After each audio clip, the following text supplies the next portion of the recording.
We created a club 3 years ago. Wow. So we came from NPSC. It was the old NPSC, and then we switched. The 20 teams moved with us, and then we created the whole club. We start from nothing. Yeah? Yeah. Why did you make the switch? Ooh.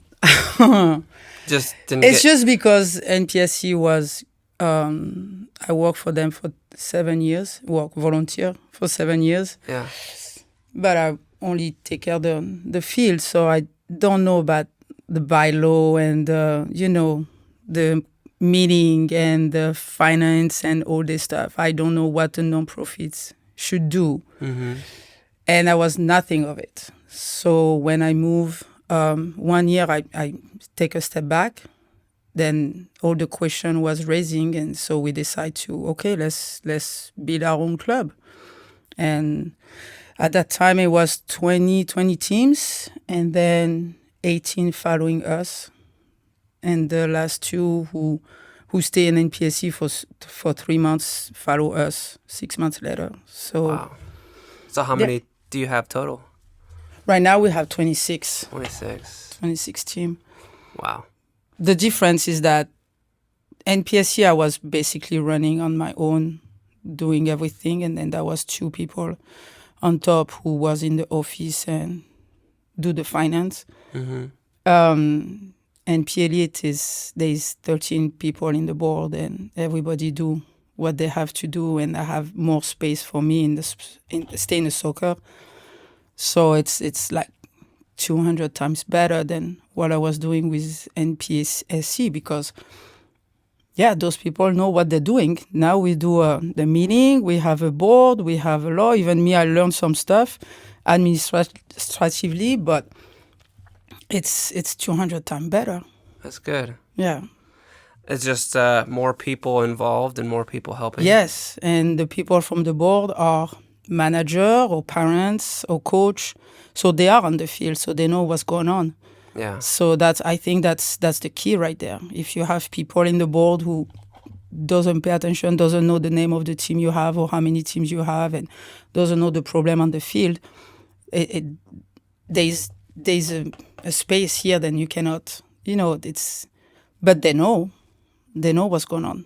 Right now, I go out from the practice, there was 3 board members on the field because they are manager, so they are close. And now people doesn't know just Christelle. They know where to go for the finance is that person, for the equipment is that one. And so they know where to go. They don't just call Christelle all the time. So that's better.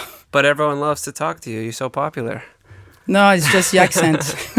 They won't talk to me when I'm going to say something nice. No, when they have a problem with me, they don't want to talk to me. But no, it's just the accent.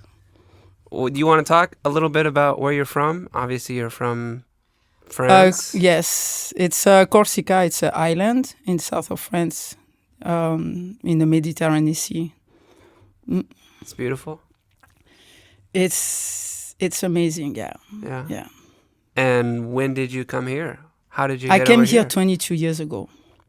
Okay. I came here because a guy was a friend of my boss over there in France.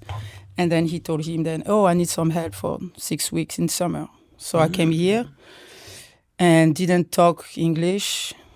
Don't know what is this country, or the most plane that I did was 45 minutes to go to Corsica, and then all of a sudden I'm arrived here in LA.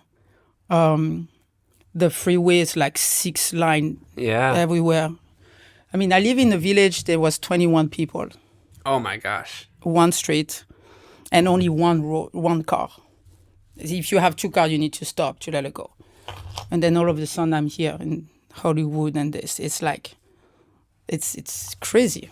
So then after I go back, I got problem with paper. So 13 times I have to go back and forth every 3 months because I didn't have visa. Oh, wow. So that's take like 3 years. Then finally I speak English a little bit to go to school. So I got my student visa for 5 years. So I graduated from Moore Park. And Moore Park College? Yes. Nice. And then when I finished to pay all this tuition, all this stuff, I met my husband, who's Josue and Mexican, and he fixed my paper, basically. So we get married. 3 months later, I was pregnant, and that was it. Speedy Wow. Gonzalez. That's crazy. That's insane. That's completely insane, yeah. Do you feel like, I mean, I've never lived in another country for that long. Have you? Do you feel at home here? You miss home? I mean, what is that like? I'm American since a year now. Okay. And there's something about this country here that France do not have. I don't feel like I'm French because I'm from Corsica, so it's a little Okay. bit special. In Corsica, we have flag everywhere. We have our flag everywhere. And the first thing I saw here when I arrived is the flag, the American flag everywhere. So I love the proud of the American people because I can relate it to that. So you came here 22 years ago, you said? Yeah. So 2003, 2004? Mhm. Yeah. I Okay. was 24 years old. Yeah. There was I came with 2 backpacks and $400. And the only English I know was, "Good morning, I love you very much." And that was 4 p.m. So even good morning wasn't good. But yeah. Yeah. Wow. What a story. It's, yeah, if I talk to my teacher, my English teacher in school, they will not believe it because for 7 years I didn't learn anything. And now I'm here. And no, that's crazy. But I love it. The good thing about living, you have to be open-minded. You have to understand that some culture has some stuff that you don't have, but you have to be open it. I remember the first practice I got, it was so hot. It was August, and it was so hot. And I did like 5% training, and I arrived to this big house where I was living. And in France, I live in the 8th floor, and when you take the elevator, you can smell at lunchtime, at 12, you can smell which floor doing what. So the first floor is going to be pasta, and then on the top you have ratatouille, and you can smell the thing. I arrived at 1 o'clock in this big house, nothing, no smell. I said, what the heck? And so in my mind, I said, okay, this is America. They're going to put a peel in the microwave, and then 5 minutes is going to be a big chicken, right? I don't know. And then, so I arrived, this lady's friend of mine, unbelievable. She didn't speak French. I don't speak English. And then she's like, "Do you want to eat?" So my friend told me, say yes every time. So I say yes. She bring me a plate with, those cheese, the sandwich with the cheese and the ham inside? Yeah. It's called Grilled cheese? Yeah, a grilled cheese, a pack of chips, and the Coke. And then she left. And I'm like, what is this? That's the snack. So the TV was on, and that was Pretty Woman. Okay. And I know that movie. Not that I'm like, but I know that movie. And so I'm starting to eat, and then I have this scene, on the piano bar. I know then the guy, he's kissing her at the piano bar, right? This is that scene right there. Well, it disappeared. It wasn't there anymore. You see, okay, that's interesting. So I finished to eat, and then after Pretty Woman is Rambo number 4. Okay. Sylvester Stallone? Yeah. And then now you have all these people killing each other, curling the head and this and that. So at night, I asked my friend, I say, oh yeah, here in America, they don't see at 4 o'clock, they don't show people kissing. Oh yeah, but you show people killing. Huh. So you need to understand the culture, right? So now I know that at lunchtime, you don't eat at the table or you just grab something. In France, you eat, you take a time, you have 2 hours, you stop working and the store is closed and you eat at lunch and then you eat at night. Here, no. So you just need to understand the culture and we have 3 cultures in the house, so we just take the best of it. And that's it. So it's very simple. So there's some American stuff that we don't do, like running in the street for my son and with that T-shirt. I told him, you never do that. Those people who run, Jogging? Yeah. yeah, they jog and with that T-shirt. I said, no. We don't do that. So there's some stuff that we don't do, but we accept everything. That's the difference. Do you miss like the big meal at lunch, like the longer time? No, No? not anymore. No, the only thing I really miss, and the truth is, you don't realize then you love the people, you love your family, you love you mom, dad, your cousin, you love the place until you leave. Yeah. Because when you leave that, now you realize, shoot, now I miss them. So at the beginning, the family was hard, yes. Now it's more like go out and drink with the friends. That's hard because here you just work to live. Over there you live to work. So it's so much different. Over there you finish to work and then you go out. Like no matter which day of the week you go out and you enjoy. Here it's really hard to go out. You ask someone and it's really hard. But that's what I miss the most, I would say. Like relax at the table by the beach and then drink something with friends, and that's it. Is your family still there? Yeah. And all my husband family is in Mexico, so we don't have anybody here. It's ready. So they are all over there. So my kids, they have to speak the 3 languages. They don't have choice because nobody speak. Fabio, he's lazy. He understand. He's lazy. Danny, yes. Danny is the European kid. He's going to live in France, I think. He's going to go over there and, yes, he's more Europe. What are some of the differences between Corsica and France? We don't have the same language. The language is it's a dialect from Italy.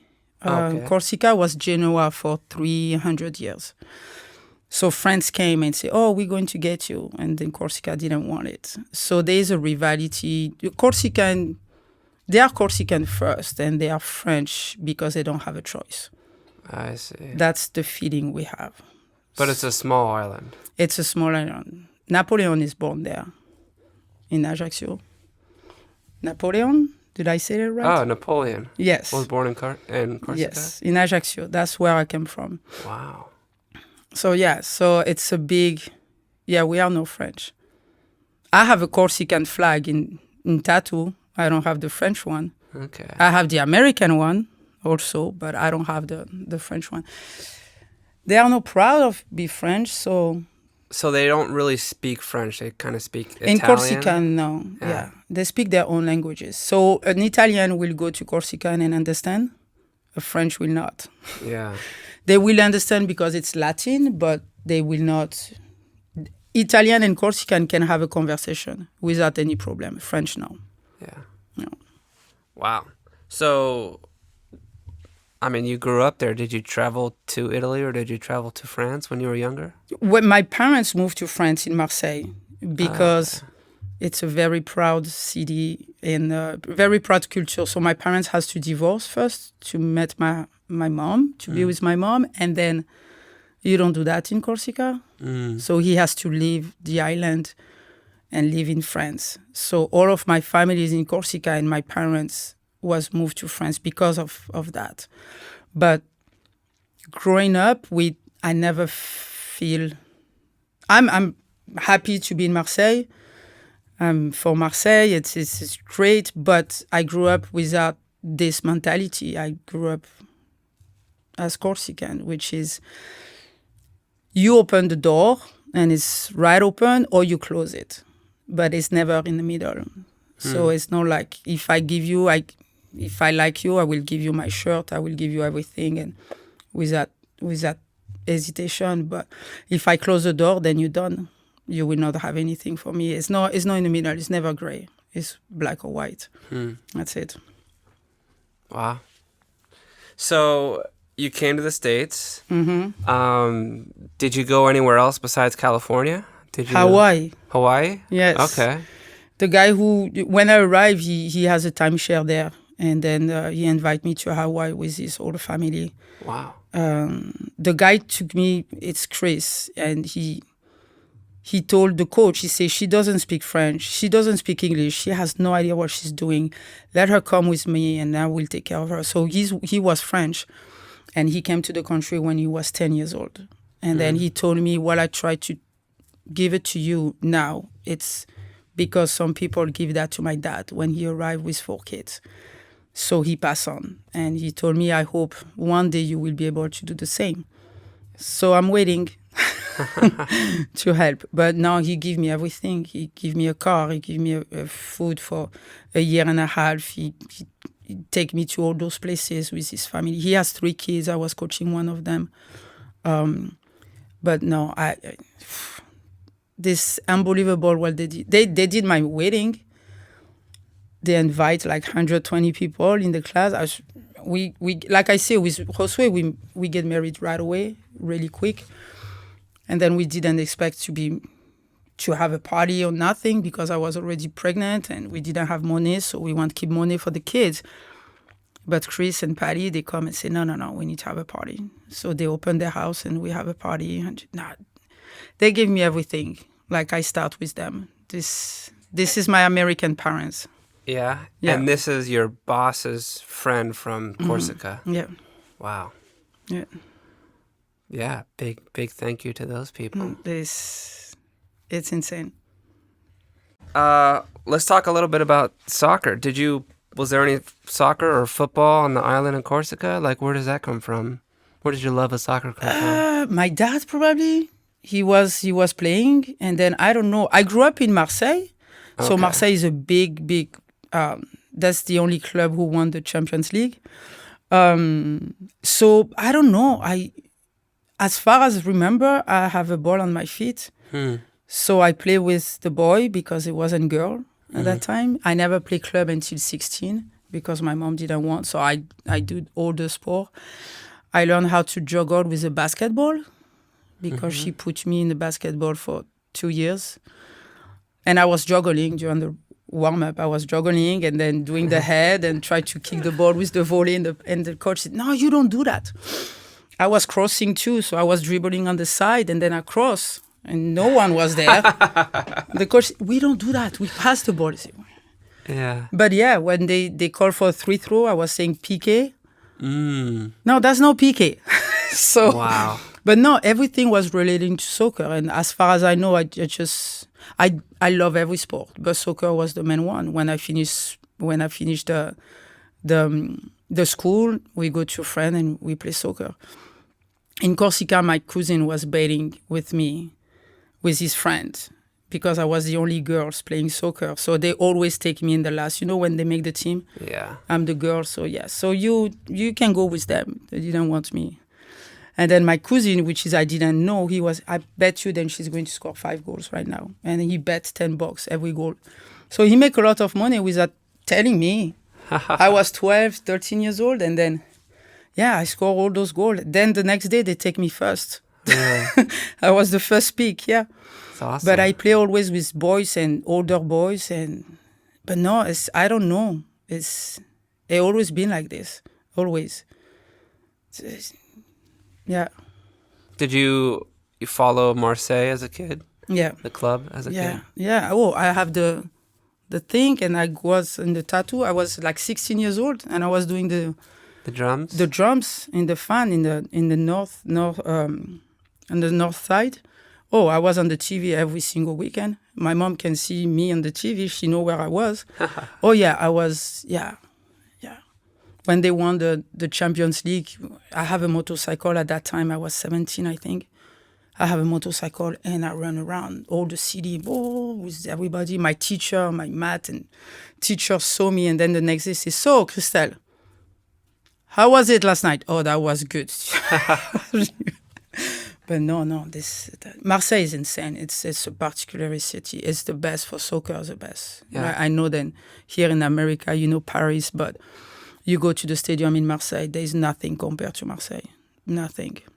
There's 80,000 people in the stadium. That's the bigger stadium. That's the bigger fan everywhere in France.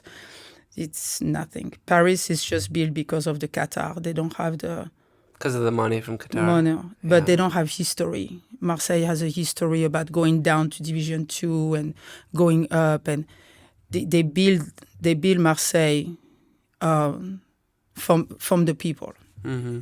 Paris was just because of the money, so there's no passion right there. Yeah. Marseille.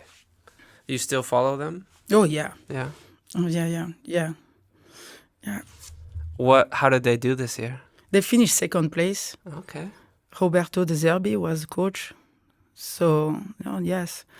Josué, when there is a game on the TV, and I'm lucky to be in the house to watch the game because usually I'm on the field. Yeah, I'm yelling a lot when they score. Yeah. Josué is on the phone and say, here we go, they score. But yeah, I'm yelling, yeah. So they're going to play Champions League next year? Yeah. It's exciting. Yeah. Were they in the Champions League this year? No, they didn't have anything, but we see how it goes. But it's just, we just love that club. That's it. Mm-hmm. Losing or winning, we just love that club. What about the national team? Do you support the French or the Italian national team? I guess the French. It or the depends. US? Honestly, it depends. I like to see nice soccer.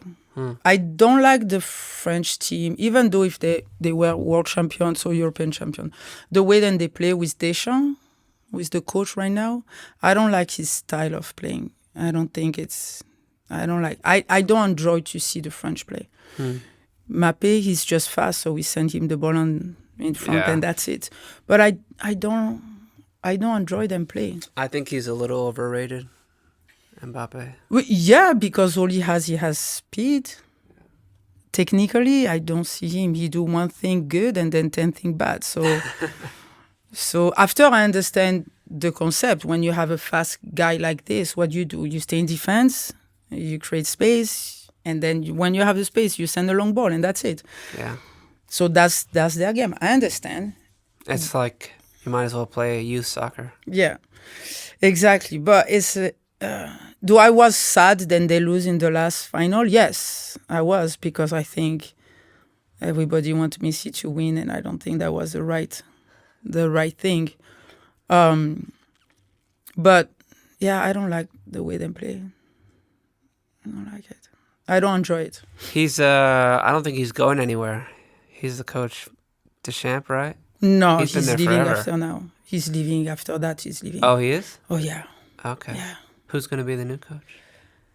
Everybody says Zidane. I don't know if that's going Really? to be good, but I don't know.